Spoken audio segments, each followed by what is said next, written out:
বড়দিন কি নালে এমনি থাকছি, আমরা তো একসাথে ছিলাম। ছেলেদের ভালো লাগে না, আমরা একসাথে থাকবো না তো মরে যাবো। এখন কে কে মারলো না মারলো ওটা দেখার সময় নেই। হিন্দু ধর্মাবলম্বী কিশোরী আরোহী মৃধা লোপা গোপালগঞ্জের কোটালীপাড়া থেকে চাঁদপুরের ফরিদগঞ্জে শক্তিরামপুর তালুকদার বাড়ির মুসলিম ধর্মাবলম্বী ইউসুফ মিয়ার কিশোরী বিলকিস আক্তার ঋতুর বাড়িতে অবস্থান নেয় গতকাল রাতে।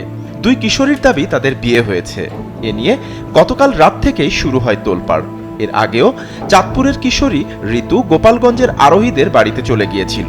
পুলিশের সহায়তায় সেবার উদ্ধার করা হয়। দুই মেয়েকে দেয়া হয় দুই পরিবারের জিম্মায়। কিন্তু অসম প্রেমের কারণে চলতি মাসে আবারও দুজন পালিয়ে যায় ঢাকা।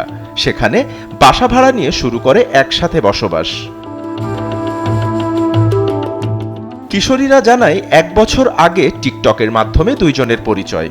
এরই মাঝে একে অপরের বাড়িতে আসা যাওয়া ও মনের ভাব বিনিময় হয়। এক পর্যায়ে তারা গত ১৭ এপ্রিল পরিণয় সূত্রে আবদ্ধ হয়। তবে তারা বিবাহ বন্ধনের কোনো প্রমাণপত্র দেখাতে পারেনি।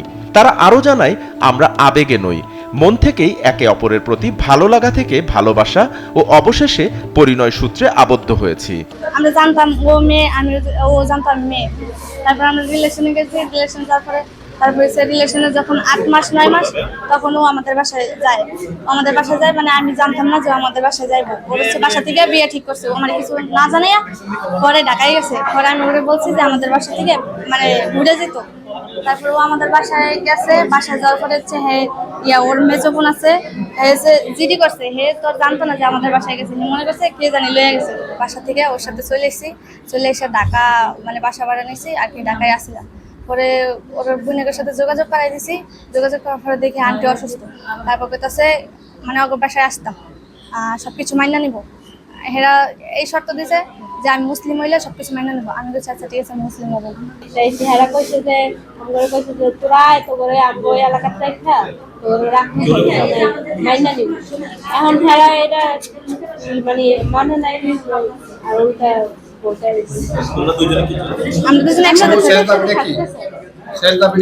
একসাথে থাকতে চাই। আমাদের একবার আলাদা করে দিছে, ও আর মরতে গেছে, আমি মরতে গেছি। দু ধর্মের দুই কিশোরীকে নিয়ে চাঞ্চল্য সৃষ্টি হয়েছে। সংশ্লিষ্ট এলাকায় ব্যাপক আলোচনা ও সমালোচনার ঝড় বইছে। স্থানীয়দের সংবাদের ভিত্তিতে পুলিশ তাদের উদ্ধার করে থানায় নিয়ে এসেছে।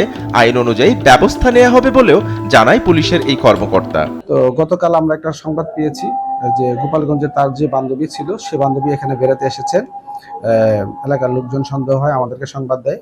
পরবর্তীতে অদ্যই তাদেরকে থানায় নিয়ে আসা হয়। আমরা তাদের সাথে কথা বলবো, কথা বলার পর বিস্তারিত জেনে আইনগত ব্যবস্থা গ্রহণ করবো কিংবা তাদের পরিবারের কাছে বুঝিয়ে দেওয়া হবে। চাঁদপুরের মেয়ে ঋতু এইচএসসিতে পড়ে, আর গোপালগঞ্জের মেয়ে আরোহী ১০ম শ্রেণীর ছাত্রী। SA TV digital.